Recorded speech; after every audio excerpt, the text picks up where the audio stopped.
there has to be a build up to reach something.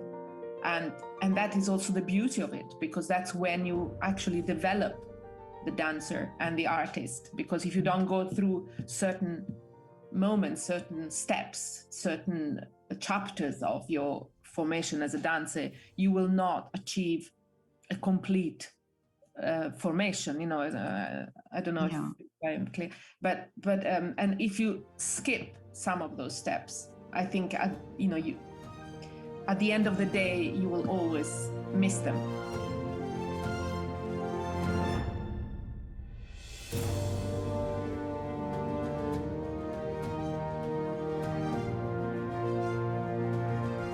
Nice to meet you. It's lovely to meet you too, and I'm so happy that we could make this connection. That Wolfka told me about your ballet school, and that that we are able to talk now about that. Yeah, and it's amazing, the connection with Tanya and your kids, and it's just incredible. I know, isn't it amazing? Yeah. But tell me about your school. So it started very small. Yeah. Because our daughter wanted to dance, and we had just arrived in Ticino, so it must have been about 12 years ago. 13 years ago. And there was really nothing substantial in the area. And so, she really wanted to start ballet classes. And through a friend of the time, we inquired by the comune, by the city. It's a small village in the forest where we live. And basically, I rented the gym. So I started with 3 students. And then the students started, coming, and, tiny ones and older ones. So then I rented a studio in the gym.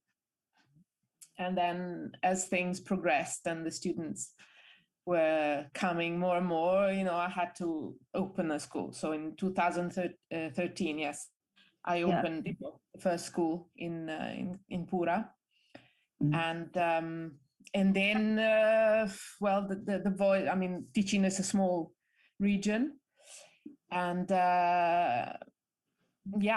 I had the feeling that, it was time to move to Lugano. So last year there was this opportunity of, taking over another school where unfortunately the lady passed away. And so I said, okay, it's time to do this. And I'm really happy, because obviously it's a small region, but, we have a lot of traffic. So it's very difficult to move around in Ticino. And where I was before, it was not very convenient. So difficult to get, the younger ones, for example. And and also you kind of lose the students once they start high school, because everybody goes to high school in Lugano, because that's where the principal main high schools are. So then it's very late when they come home, and basically it was time to do this. Yeah. And are you a ballet dancer? Yes, I danced all my life, and I started very early. I continued my study in Monte Carlo with Marika Bezobrazova. I was 13 and a half when I moved there. And then after that, I was in Antwerpen, and I was in Stuttgart, and then I started dancing, first in Italy. I was only 17, and I started dancing with Carla Fracci, who unfortunately left us not long ago. And she had this wonderful private company, and we traveled, up and down Italy. So it was a fantastic first experience, because lots and lots of performances and on different stages, and with Carla, who was definitely, an icon of ballet. And then I did 2 seasons in the Arena in Verona under the direction of Pierre Lacotte. And then I was given a contract in Berlin when it was still Gerd Reinholm, which was, before the wall came down. So actually I was there when the wall came down. Really? 1989, yes. What an experience that must yeah, be. it was amazing. And after that, I moved to Bonn, and I was there for many years. That's where I met Wolfgang, in fact.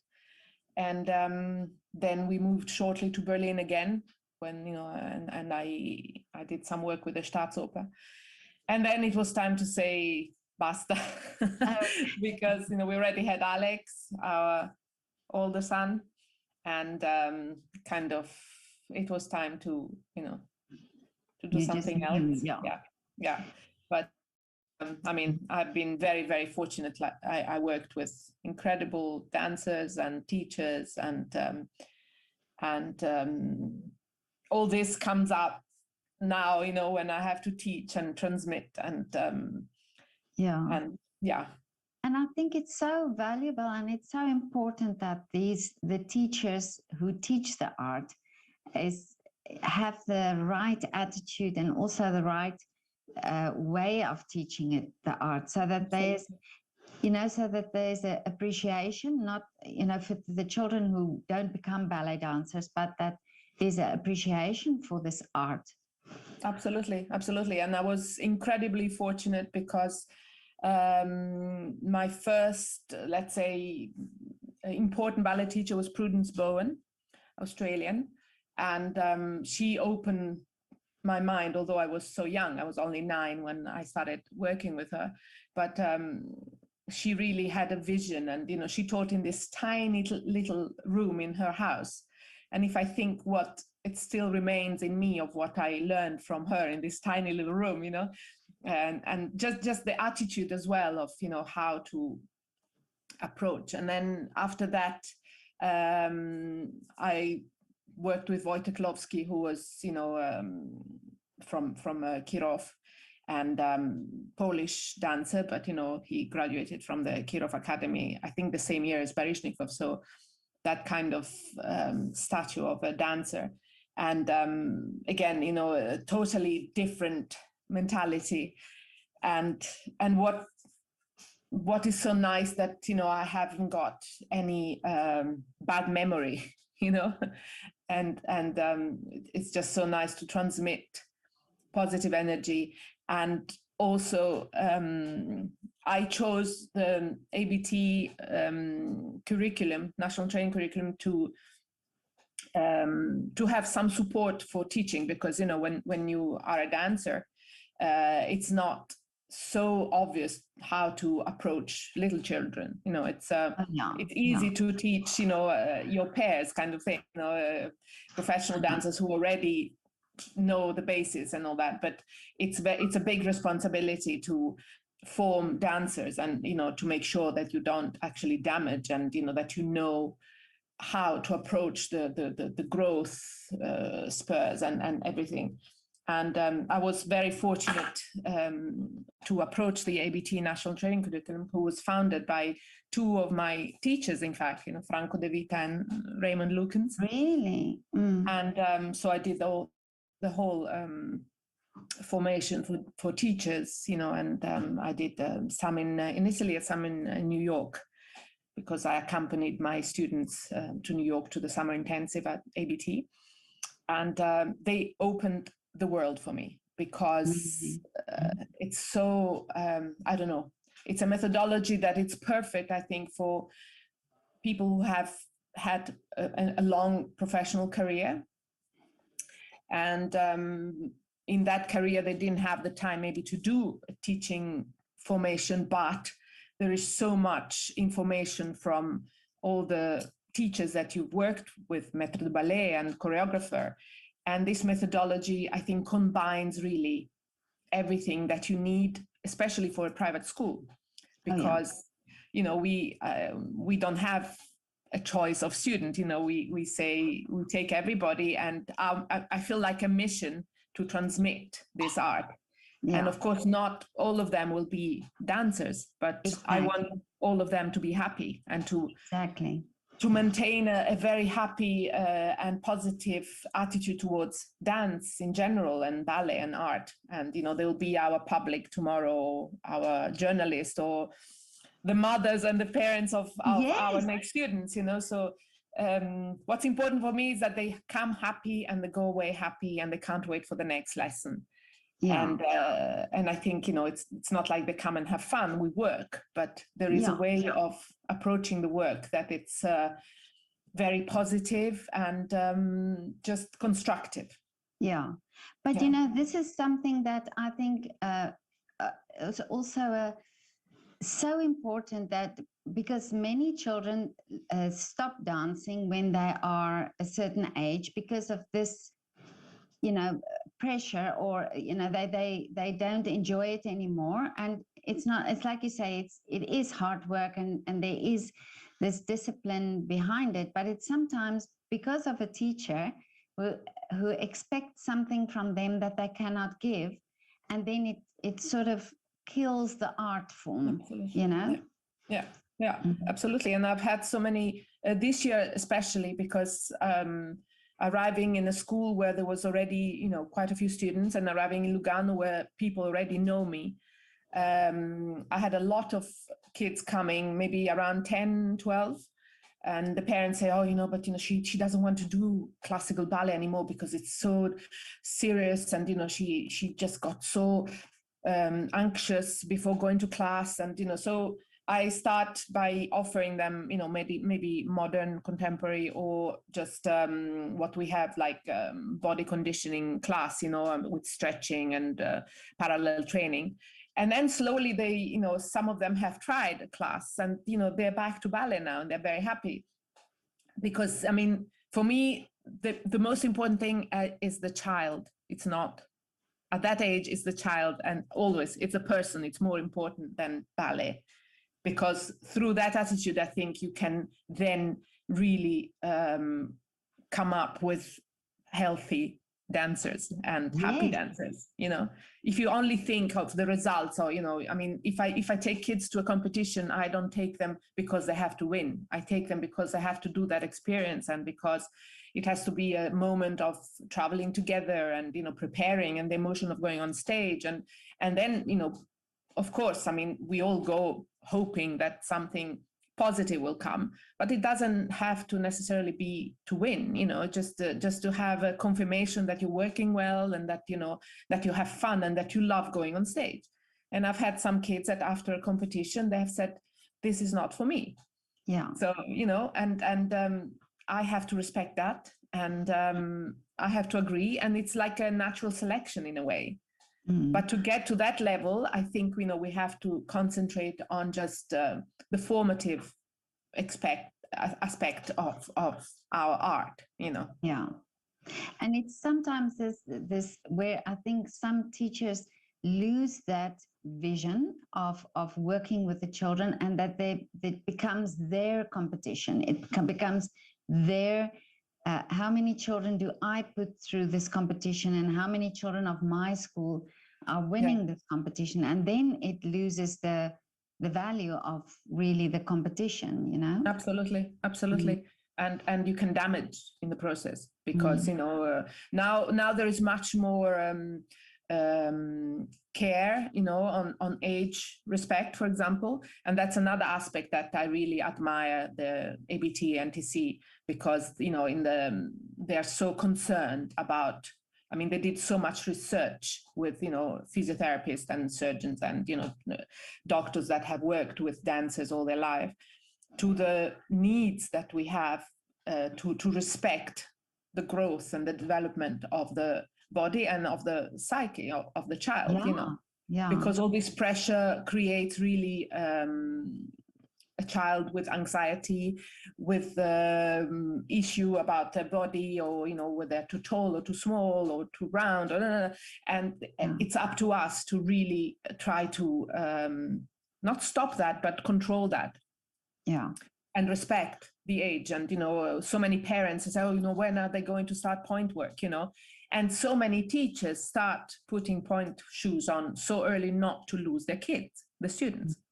Because, you know, there is all this, the girl comes to ballet and the first thing they want is point shoes. Yeah. And, it's very difficult. And, with ABT and TC, I have written black on white, that if you present a child with point work before age 11, it won't be judged. They just, they don't admit it. And, I was put on point at age 7. Really? I was lucky that, nothing happened. And, I was very flexible and, I was very, very lucky. But you can really damage and you can have stress fractures that you carry all your life, you just, and the healthy dancer for me becomes before the super technical dancer at age 12 doing, I don't know, variations that are not for them, repertoire that it's not, meant for children, and they think, Bluebird is such an easy variation. Bluebird is a first soloist variation, it's, and you see these little girls at 8, 9, and on point doing things that it's just not right, Yeah, I'm so glad you say all this because it's really, I think this is the problem with ballet, is that this is expected. And then, like you say, you see these young little girls doing these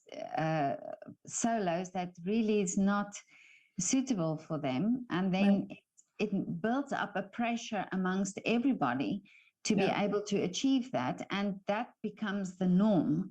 Exactly. And that is so wrong because then it loses the whole. I think the whole aspect of the art that is that it is an art form and it's not a it's not a circus trick. Exactly.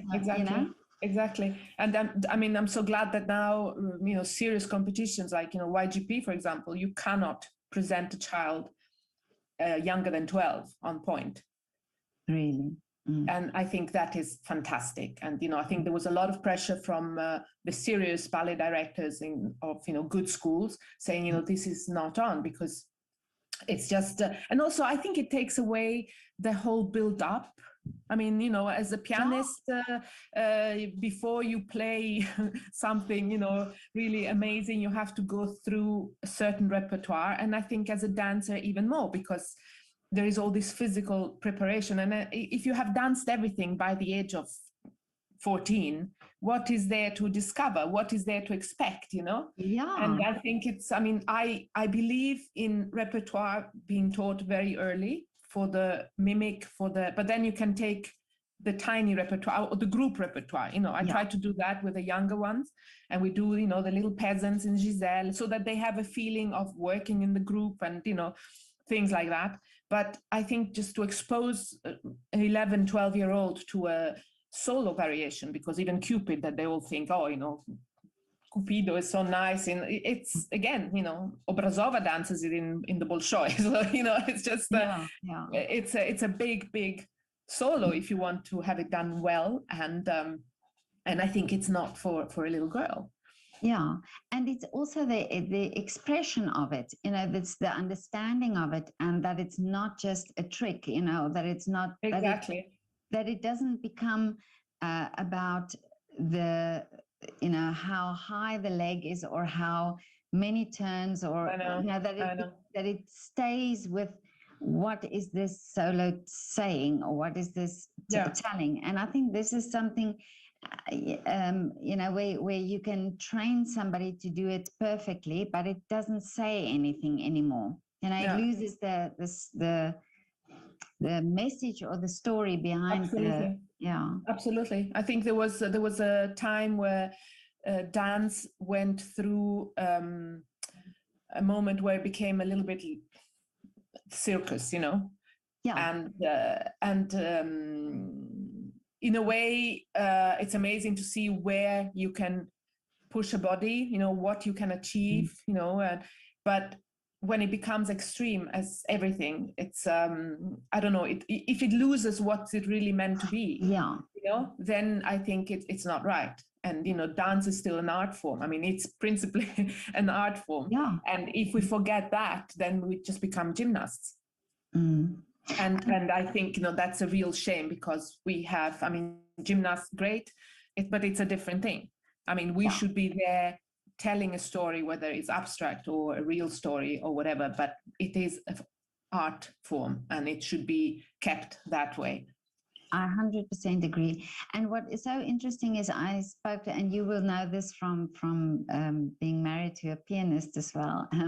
But some pieces even in like somebody told me, some pieces of Beethoven is not possible to play it when you're young, because there's so much experience and so much artistry that has to go in it to play it the right way, that it's really, and I think this is the same with dance as well. Yeah, absolutely.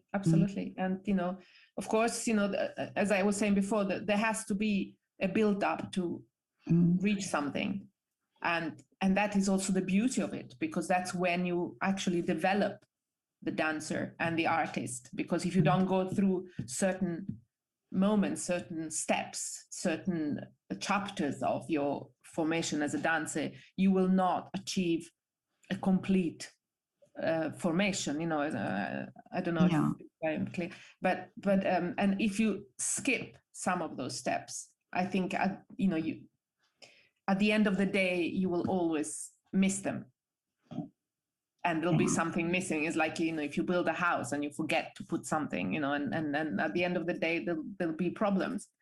And I think it's so important for a teacher to in a way to retain a little bit, because when they get enthusiastic and today with all the Instagram and with all the YouTube, I mean, they see all that, and I see some posts of some Eastern schools where they push these kids. I mean, what they make them do to shape their body, to change their body, with the tools, with the books, with the, I don't know, extra training, that it's going to damage, because there are only 8 or 9 and they're being pushed to the extreme, but we only have one body. Exactly. Yeah. And we have to, hopefully go for a long time with this body. And even if the career of a dancer is not incredibly long, but it's long enough to need that body in good conditions. And even when you have a body in good conditions, you have, the problem with the tendon or, the hip or the knee. I mean, it can happen. The accident can always happen. But if you start pushing the body beyond its limits since age, 10 or something, because you decided that this girl, it's worth it. And, it's, she has talent, let's push more and more and more and more. You're going to damage it. And I think that's criminal, actually. Yeah, I know. And it's then also putting the wrong focus on, or the focus on the wrong things and not on the artistry. Exactly. Yeah. And and also, I mean, the body's growing, so the stretching or that you achieve, and then you grow 10 centimeters, you have to keep working on that stretching. But if you do it to that extreme level all the time, it's just going to create problems. So I think, one has to be very careful to maintain always the body flexible, always strong. I was somebody who had, moments of this Australian teacher, she would have on the wall all the heights of her students, because she would, if we had a holiday or something, she would first of all put us on the wall and see how much we grew and say, oh, great, now we have to start all over again, But it was done with a laughter, and, of course, then we started and you realize that the stretching that you had achieved before the Christmas holidays had a little bit gone, because, you grew maybe 2 centimeters, or maybe because you really had a holiday, which is, again, another problem, that they don't give enough holidays. And when kids are small, they need just to cut off with everything and just have fun, and they have to want to come back to ballet. Yeah. And all this summer intensive are great, but they should be also considering holiday time for the kids, because the body needs to recover. And at the end of the day, you cannot work, stretch. You have to. And also, I think it becomes, okay, what else can we do? I mean, ballet is great, but kids also want to have fun. Exactly. Yeah. And I think it's important that they just can't wait to come back to ballet. Not that, oh my God, again. know. Yeah, yeah. And yeah. Yeah, and I know and when they get to that level where they start doing vocational training, the pressure then of course gets more, because it's then, you know, it's a small group, and Yeah. when they start hearing what everybody else is doing over the summer, they get completely stressed out, because then they think if they're not doing everything, then you know, there's no chance that they will ever be even employed. I know I had two Yeah. children in the ballet school. Yeah. Just the pressure, you know, Yeah. Yeah. but the way you're talking, it's so, I think it's so important that that children go that route from a young age, because then they can maintain that calmness and that, you know what, everything is going to be okay. And then they go in a company and also have that calmness, because it seems to be created from a young age, this stress, and then they take it to the next school and to the next school, and then they take it into the company with them. Yeah. Yeah. Well, it's a very tricky question, let's say, you know, what to do with gifted students. I have students who maybe when they were 12, 13, they wouldn't have been accepted in an academy, because they simply did not have what an academy wants of a 12, 13-year-old girl, which is easy time, you know, because they want the super material. You know, they choose the people who have the gifts, because there's so many dancers today. There is a huge selection. And so they do choose who has, you know, the nice feet, the nice proportions, the beautiful legs, musicality, But at that age, you know, the physical gifts are very important to be chosen for a professional ballet academy, pre-professional. And I've had students who just loved ballet so much, you know. And I had a teacher who comes guessing very often, and he said, "Oh, you know, she, you know, sweet, but..." And now, actually, many people want her in their academy. You know, she's 17 and she's gorgeous, like a dog, you know, because she had this passion, and she was lucky to have a family that understood and gave her the chance of saying, okay, you know, you can do online school. And I mean, she's in the pre-professional group. I have 8 girls, and she's gorgeous, you know. But with that girl, it was really a decision to be made. You know, do we send her? No. And she decided, no, I want to stay home. Can you accompany me during this, you know, formation? And then, you know, this year it's the year that we've tried to send her to a pre-professional. I mean, to maybe a junior company, and you know, we start auditioning now. But because also she's, you know, very attached to the family, and I think it's nice that kids, I don't know, it's this time of life that never comes back. Exactly. Yeah. And for the parents too. And if a child says, no, I want to go in an academy, fine. I've got, you know, one who's in Zurich, you know, she started this year, and one in La Scala. And, you know, if this is what they want, what the family says, no, if you want to be a dancer, you have to go, fine. You know, that's a decision that they make. If a child is happy at home, and the parents are saying, you know, these are the most important year of their life, because then, you know, when they grow up, I think it's possible, you know, also that way. And I think it's, in a way, I'm very happy for this girl, because I know that when she will go knowing how to work, how to take care of herself. She won't be influenced, because, you know, she was very sweet, very shy, you know, and I was always scared that then she would be influenced by some, and, you know, I know that now she's ready. Yeah. She's ready. Her character is strong. You know, she's tough. And that, I think, you know, it's a choice that a teacher should make with the family, of course.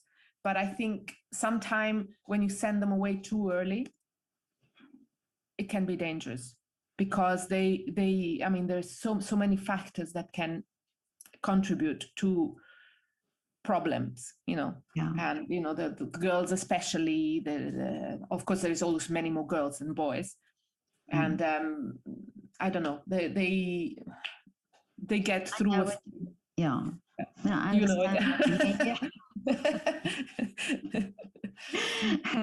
I know the stories, and then it's really, and I think I so much applaud you for what you're doing, for your whole attitude, and for I can now understand how Tanya got to you, because she's this type of teacher as well. You know, Yeah, she's yeah. so 100%. I mean, I'm so happy that she was at the school when my children were there. I can because imagine. My God. yeah, she's such a lovely teacher, Wonderful. and Yeah. this She's really a fantastic human being, and yeah, a wonderful mother. Mm. And I think, you know, I chapeau to her for having managed so many years in a big institution like she was, because it's amazing, you know, what she did. And I think she was very, very important for her students there. Definitely. I mean, Yeah. the teacher makes a difference. 100%. Yeah. And it's I mean, you can be the best teacher, you know, as a teacher, but if the human side is not there, I think, you know, you are, I mean, I feel so responsible for every word I tell my kids, you know, and I know that they're still going home to their parents. So in a way, I know that, you know, if there's a problem, the parent can always call me. But when you send them to big institutions, that kind of relationship is no longer there. Exactly. So if you have a teacher who's a fantastic teacher, but there is no symbiosis with the students, I think in some cases it can be very negative. In some cases, kids actually get to hate dance and to stop it, and, you know, to be very unhappy. And maybe they were incredibly gifted. Yeah. Maybe it was just too early for them to go away, to have this, you know, ripped from the family. And I think it's something that more and more institutions are taking care of that now. Yeah. They're more and more careful. Yeah, because, I think that the talk, I've also had interviews with dancers or choreographer who they talk about this now and saying, okay, this has to stop. This way of teaching, this way of dealing with ballet has to stop. It has to be in a different and a positive approach, and I think that is great. Yeah, I think, you know, it's not, unfortunately, it's a global problem. I mean, it's not only for ballet, but I mean, even in small Switzerland, you know, just now I think they restored it again, but there was huge problems with the Bejar company and the Bejar Ballet School. And I think, why, you know, I mean, it's how can things get like that, you know? Yeah. And if you don't see teaching as a mission, I think it's the wrong thing to do. Yeah.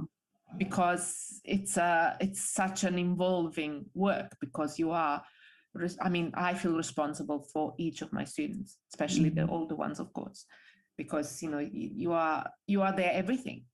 Yeah. When you spend so many hours in the studio together, you are their everything. And I think it should not be taken lightly. Yeah.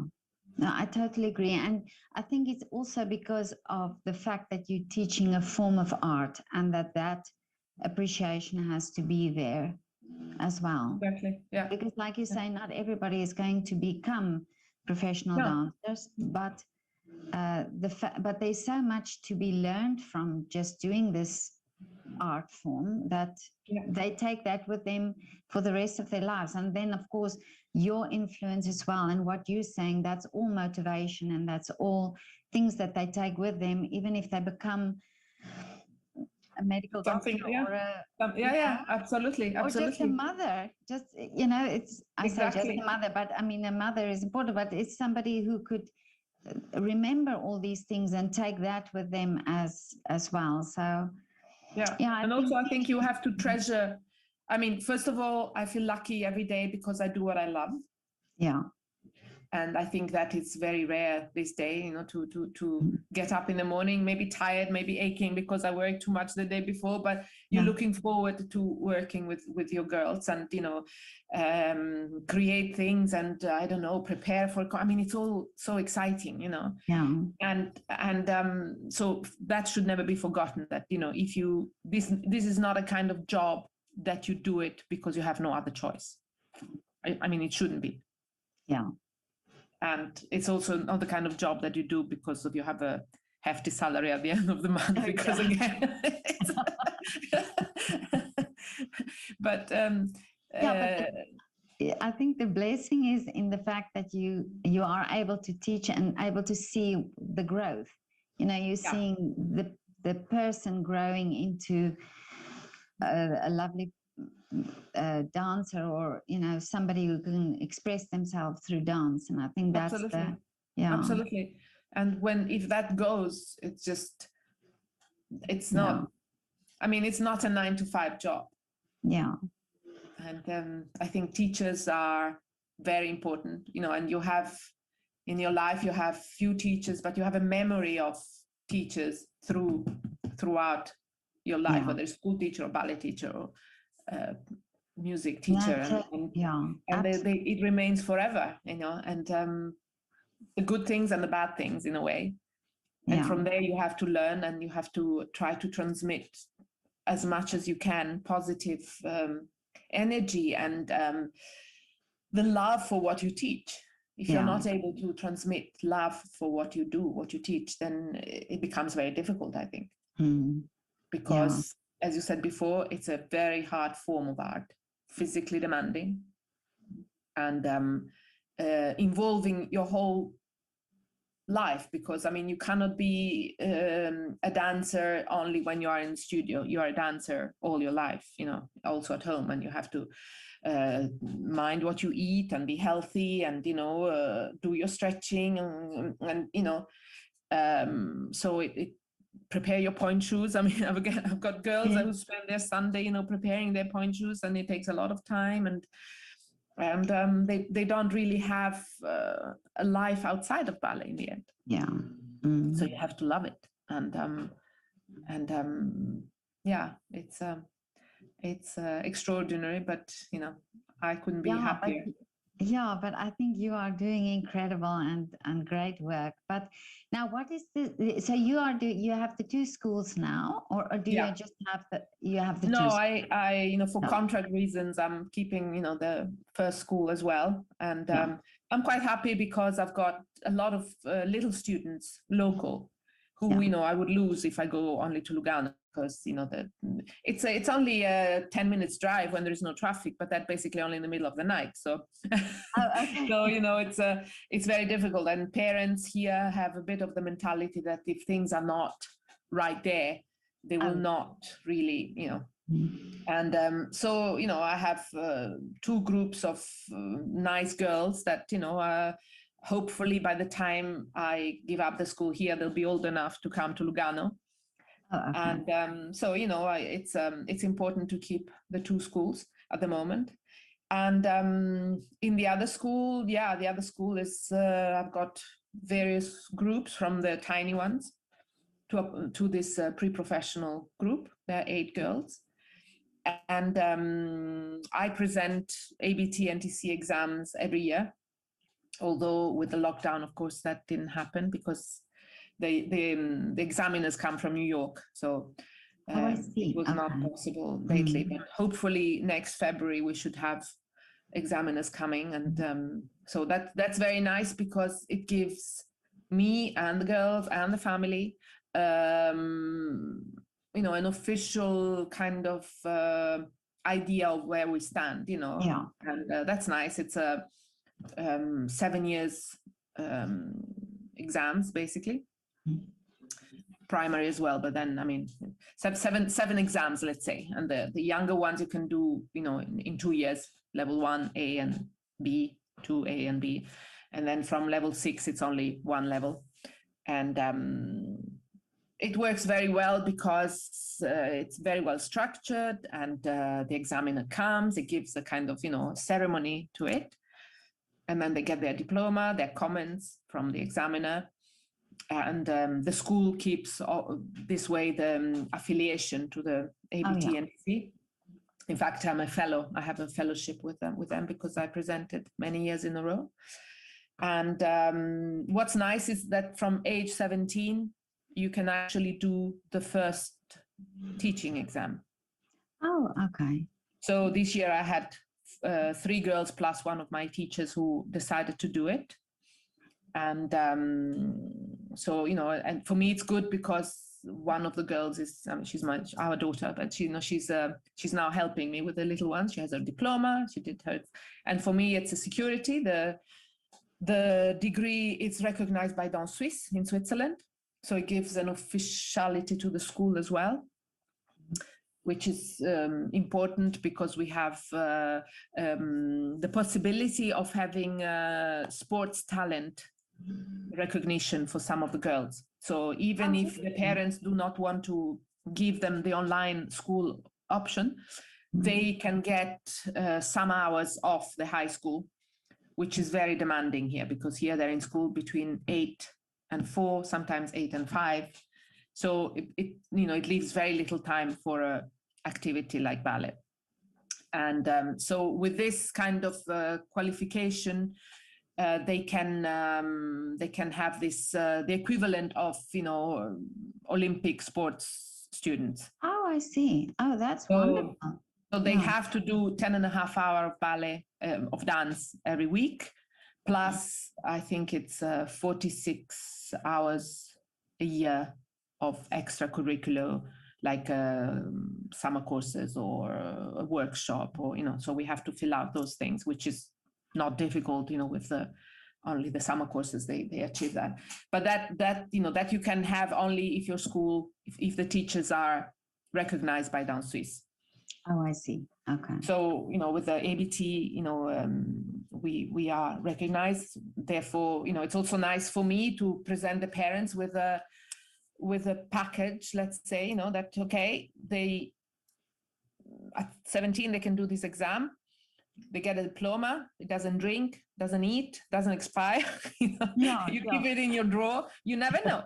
You can be then teaching one summer and earning some money, or you have an injury and you have to recover, so you can teach and and I think it's really, really healthy for these girls to do it because it gives you the first imprint of this attitude, and for them as well, because they approach all the medical issues, all the physiotherapy, all the injury prevention, which of course they know because they've worked with me for so many years, but they are now more mature to understand because they probably did not realize it while they were learning these things, but if they studied to have the exam, then they become aware of the importance of certain things, and it's culture. It's wonderfully done. And how many? And it's years? 1 week. It's 10 days. It's very concentrated, very tough. I mean, you have to study, but it's very good. So they can do it in a 10-week period. Do you do it over summer then, or when do you do that, or is it during the term that they do that? No, it's 10 days. The course is 10 days. 10 days. 10 days. Yeah. Now because of lockdown, they have also online session. So this year they did it online, and otherwise they have sometimes sessions in Italy, or they've had it once in Switzerland. Amanda Bennett from Basel, she organized it, or else in New York. In fact, I did the first 2 in Italy, and I tell you, it's tough because I decided to do the first and the second lot together, so to have the qualification up to level 5, which covers the biggest slice, and after I did the pre-primary to level 3, I said if I hadn't already registered, I wouldn't do it the next one, because I was cooked. I was really? My brain was really tired because it's a lot of information, and you're there all day, and then the day after you have little proofing always, and then and then at the end of the week you have the exams, which is practical and theoretical. So it's a lot of info, and but then at the end of the day I was very glad to have it done all. And then I did level 6 and 7 and partnering in New York, because the girls were there for a summer intensive. And so I decided to do 6 and 7 there, and it was a wonderful experience because, of course, you can, you interact with dancers from the ABT and teachers from the ABT directly there, the examiners, and it was fantastic. It was really wonderful. And but so this is also nice for me to be able to offer this, because the parents, they're a little bit not suspicious, but it's all new. You can't expect somebody born and raised in Lugano to know, what ballet is, because we don't even have a professional company here in Lugano. Oh yeah, So of course. Yeah. that doesn't help, And yeah. But now, how many teachers do you have at your school? So I have my daughter, Victoria. She teaches the little ones. And then I have another ABT NTC teacher, Tiziana Tabori, who also teaches mainly in the older school, and she has the young ones here. Then I've got Oliviero Bifulco, who is professional dancer, very good. And he had an injury and he went more into the contemporary, and so he teaches and choreographs contemporary dance. He's now involved in a big production in Pavia, and in fact he has invited one of my students to join. So very nice. Yeah. Then I have a hip hop teacher for that's nice. For young ones who want to do that. And then I've got a Pilates instructor who's a professional master trainer, Pilates master trainer. So I've got a room in Lugano with machines. I've got, Pilates machines and Pilates walls machines. And he does, from age 8, it's compulsory to have 1 hour a week of physical preparation, parallel training. Can't call it Pilates for children, of course, but for the older ones, and they start doing machines, and he has a whole program structured to help the needs of a dancer, and that's amazing, because in that hour, the kids of 8 do what I would need 1 of the 2 classes a week, because you need to do stretching, you need to make them aware of the build up of their muscles, and to help the body. And so that's a big difference having him. Yeah. Wow, I think that's great, because I think that is such a important part that they have to take the rest of their lives if they dance. Exactly. The body conditioning and how to look after your body, and what the body should be, how the body should be prepared for all this. And I think this is not done enough for young children. No, I think it's also difficult. It was difficult at the beginning, parents were, why? And, but then I found a way. Basically I always do it. They come the kids who come twice a week, one day they stay 2 hours instead of 1. So they don't have to come 3 times, because that's the biggest issue, because kids today do everything. They do swimming, they do singing, they do skating, they do, so it's very, their week is totally planned. But this way, the parents are quite happy to park them there for 2 hours instead of 1. And he found a way of making it fun. So, he does games and things, and I notice, the difference in the studio, because it's so much easier for me to fit in also the preparation for the exams, for example, because if I have to give half an hour a week, even only half an hour a week for body conditioning or stretching, it's then difficult to actually get them through the curriculum that they need for that year, because, they're small, they're not all concentrated 100%. They have the flu, they go on holiday, it's not like they are there every week. So this allows me to have my curriculum covered, and he does the physical work. So that was a big investment for me at the beginning, but it's paid off, definitely.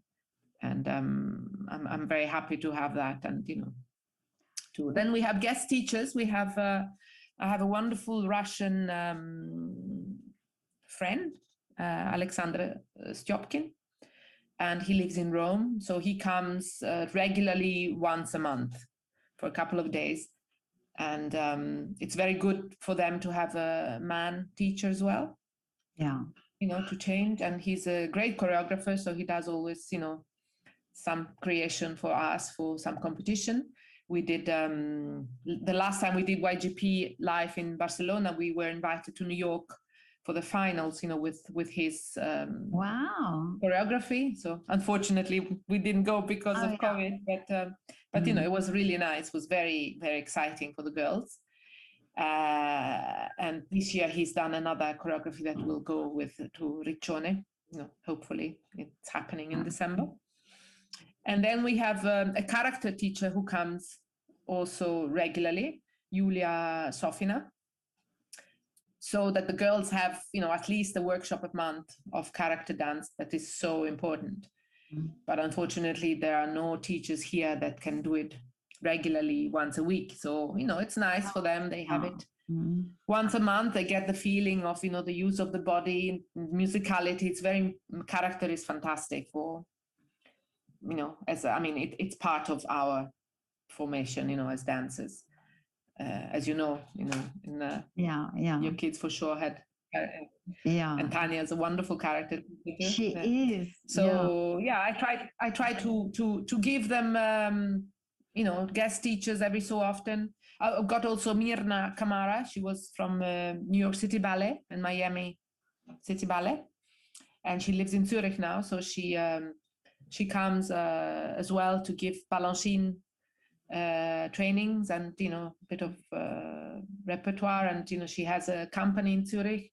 So now she's doing a creation for 4 of my girls, that they will accompany her in some performances, or gives them a little bit of a stage experience as well.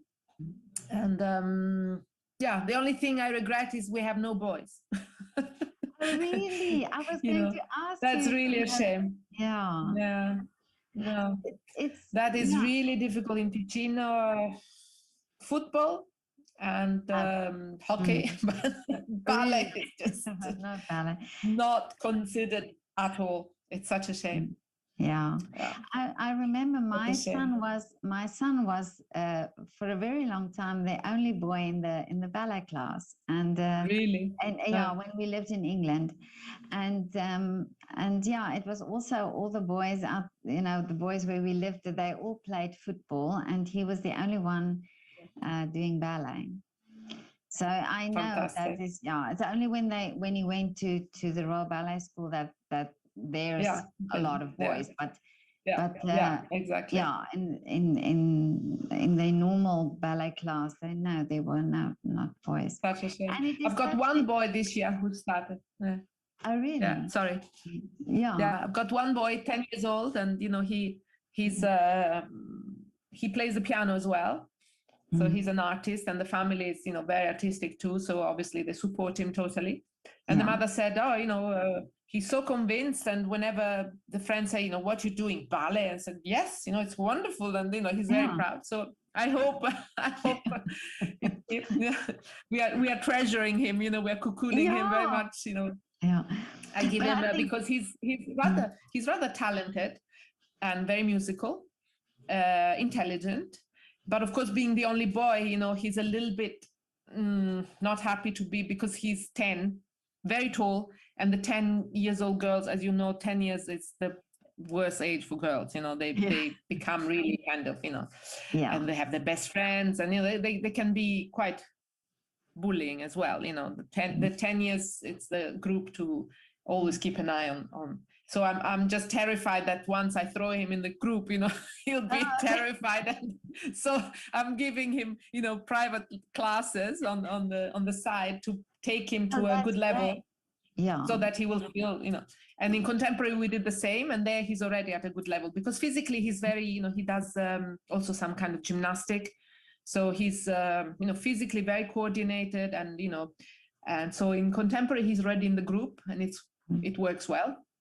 But in classical, he said, not yet, maybe after Christmas. And then, but then when the character lady came, I said, why don't you do the character lessons? What is that? I said, it's really nice. And for the little ones, she does a lot of, special from country to country, how you say in English, not really not really the character bar Vaganova like she does for the older ones. Oh yeah. She does more like Folk dancing or folk dance, exactly. yeah. Sorry. Yeah, Mm. yeah. So I said, it's fun, and so okay, I'll try. And apparently he loved it, and Oh really? so, I hope maybe this one we can build up a bit. Yeah, I know my son, the switch came to him when he started going to the outreach program where there were other boys. And then I think it's then when they see, and when the class was sort of, it was just boys, it was not between the girls anymore. Exactly. Then, it started that almost a competition between the boys, but when they start jumping or when they start turning up, boys are very much into that. Yeah. And I think that came, well, no, that's the only thing. It'd be nice to have a class of boys to be able to do pas de deux, or but that is. Well, maybe he will be the first one, the groundbreaking. Yes, maybe if we manage to have a show or something, and they see a boy, and some brothers might come. I have this year they asked me to introduce ballet to a kindergarten, so I go there once a week in Lugano. It's very close to the school, so and I've got 17 kids there, and 5 are boys. Oh wow! Well, so, there you are. It's pre-dance, of course. It's a. But they love it, so I'm trying to make it really fun for them, and maybe maybe I could have a boys class already, primary boys class or something. Well, I'm holding thumbs. Let's make a wish and see that you have boys. Yeah. Now I remember my son wanted to stop ballet when he was 9. But the ballet teacher then said to me, he shows talent and I should not let him stop. And then I had a conversation with him. I said, well, finish, do all your exams until you're 16, and then you can decide. He did. I said, well, look, you'll have something on paper, and just do it until then. And he did. And when he was 13, he ended up going to ballet school. So, I think just that moment where you just think, no, don't give up now, just see it through. I think there's just an age where they sort of a bit hesitant, but when they start getting more physical, I think in ballet as well, then they start enjoying it. Absolutely. And we have this theory, not theory, it's actually proven, that kids have to jump and roll around, and even just to get stronger, the bone structure needs that. So I always think of that, and do extra with the boys, because they love it. As soon as you just say jump again, and then you make them jump higher and higher and higher, they just get so excited. So I'm using that a lot, for the kindergarten kids, and it's so nice when I arrive there on Tuesday, it's always on Tuesday, and the boys are the first ones to zoom out of the door, and, they just hug my legs, and, we have fun. Oh, that's great. I think it's very important to keep it fun. Because, kids after school, they want to have fun. You cannot start telling them, now we sit and now we count, and then, they just have to make everything fun. And I think boys, maybe there's the stereotypical idea of ballet, that it's always a girl in a tutu, and this is why boys. But the moment what you are doing is showing them that you really need strength, and exactly. And I think that's the misconception sometimes. And with the parents as well. I think with parents, it's sometimes where it starts, that exactly. No, absolutely. But today we have so many examples of these wonderful dancers, and and much more than before, because now you have information everywhere, and we have Roberto Bolle here, so I'm pestering parents with these images, just look at this body, look at this condition, look at this guy, Alessandra, just carry on. You'll get your voice. I will. I won't give up. Yeah. Well, But this was so lovely to talk to you. I really think I admire you so much for what you're doing for ballet and for the way you're doing your school. I'm really in awe of what you're doing. Thank you. Congratulations, and that you really have this outlook of teaching it as a love for the art and as an appreciation for the art, first of all, and the human beings that you're working with. I think that's so important. Thank you. I wouldn't do it otherwise, you know, Yeah. in any other way, or I wouldn't do it if it wasn't possible to do it this way. I don't think I would do it. And it's just thank you for this wonderful interview. Really fun. I had really fun. It's such a pleasure to do this, and I think it should be, you know, I think it should be heard also that there's a different way of teaching, and that there's a, you know, that the art form should be really that children should do it and try it at least, because it's just for their development. Absolutely. Even if they just do it and for the appreciation of it. I think that's Absolutely. so important. And that's why I accepted to do it in the kindergarten, because I mean, believe me, I don't have much free time. And, you know, I take the car quickly, go and do the 45 minutes and come back for then the next few hours at the school. But I thought, no, it's great because they're so small. They're between 3 and 5. And, you know, if they get this idea now of being fun, of being good, of being, you know, a moment of good time, I might really have some interested kids, and also show the parents that, you know, and it's lovely that they offer this in the kindergarten. You know, it's like an extracurricular thing after school. And I think it's, I mean, I would do anything to, you know, to expand the love for ballet and for art in general. And, you know, it's... this is what I talk to artists about over the lockdown time, is this: where is the problem that art is not appreciated, or artists are not appreciated for what they do? And I think it comes from there, you know, it comes from the education where little children should be able to understand it. And, you know, they go home, the little ones, they go home and they do what they have learned in kindergarten. Absolutely. You know, they will do these movements at home, and Absolutely. It will just be beneficial for them, for their growth and for their mental growth and for brain development, you know. So it's so and it's amazing. They remember everything, you know. They come the next Tuesday, say, can we do the thing with the little mouse? Because, you know, I have this, when I see that they are kind of tired, I have this game and I'm the mouse and I try to eat their feet. So they have to jump and run, you know, stay in balance with one. So they love it. And the music, it's very good, you know.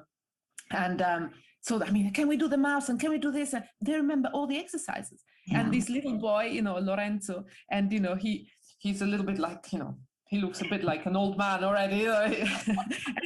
And he said, today we forgot to do the one of the bird. You know, I have the one that we look for the bird, you know, to do transfer of weight. And we forgot. I mean, he remembered everything, you know, and you never expect it because he never did ballet. He's 3.5, you know, and but it was so lovely to see that, you know, they remember everything. It's just amazing. It's really quite... that should be in every kindergarten, really. That should really be happening in every kindergarten in the world. That is taught. So well, Alessandra, we will talk again, I'm sure. And thank you. 1 hour went so fast, amazing.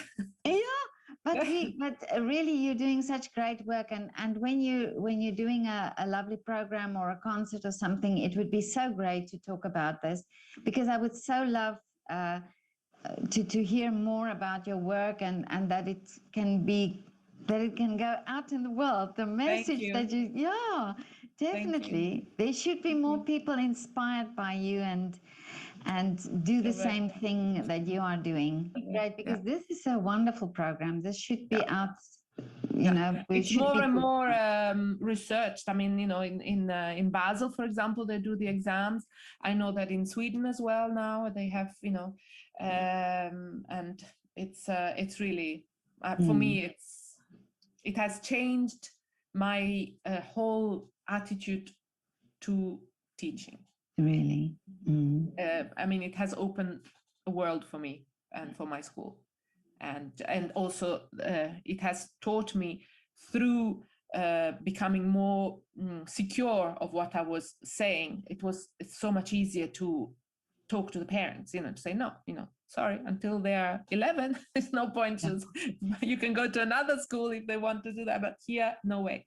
And it has given me really the means to my end, and that I had a hard time with little ones, I must say.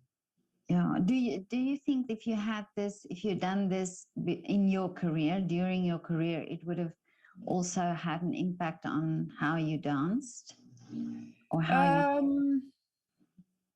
I'm not sure. As I say, I was incredibly fortunate because I had teachers that were incredibly aware of many things. And it was before the time when we pushed too much, it was just before. Yeah. And so it was not, legs were not here, and we didn't ask acrobacy from dancers, we asked for art from dancers. And it was so for that, I think I was fortunate enough to escape that moment where bodies were pushed too much. I had bad experiences about body issues, like in Monte Carlo they would put you on a scale every Monday, and that was at the age where girls are developing, so it's the hormonal age where you're a little puppy fat here and there, and I seriously suffered from that, and many girls were anorexic, and that was already a problem, but not the physical demand that they have had after me. And now it's again we are becoming aware, fortunately.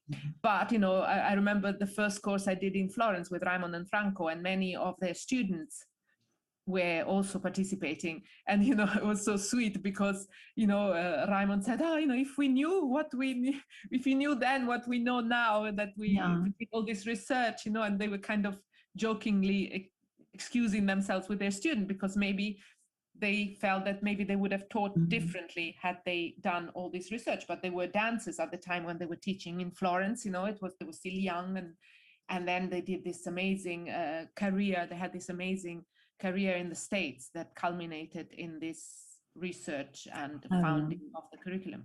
And so I think I was fortunate enough not to be damaged in a way by a way of teaching that was maybe very aggressive at some point. And that had amazing results, of course, but the demands at my time was more about art, and technique was very was different in a way, And, no, I don't think it would have changed my approach to little ones when I started teaching, because I found it incredibly difficult. I was much younger, and that also, it's difficult when you're young. You expect more things, and I just did not know enough about the psychological. I never damaged anybody, but I had a hard time keeping them entertained. I felt that the time was never passing. The hour was never through, and I didn't know what to do anymore. And this way, things are taken so precisely and so slow in a way, at the pace of the child. And that I think, definitely as a teacher, it has made a huge difference. Oh, but that's so great. I'm fortunate that the children who can be at your school, I think they are so lucky. Thank you very Alessandra, so we will keep in touch, and yes, please, definitely. But okay, but whenever you come to Vienna, you have to let me know, because I said to Vovka as well, I would so love to meet you in person. That would be wonderful, really, really wonderful. Great. Thank you so much. Have a lovely afternoon. And thank you. My regards to Vovka as well. Thank you, and you too have a nice afternoon. Bye. Thank you. Bye. Till next time.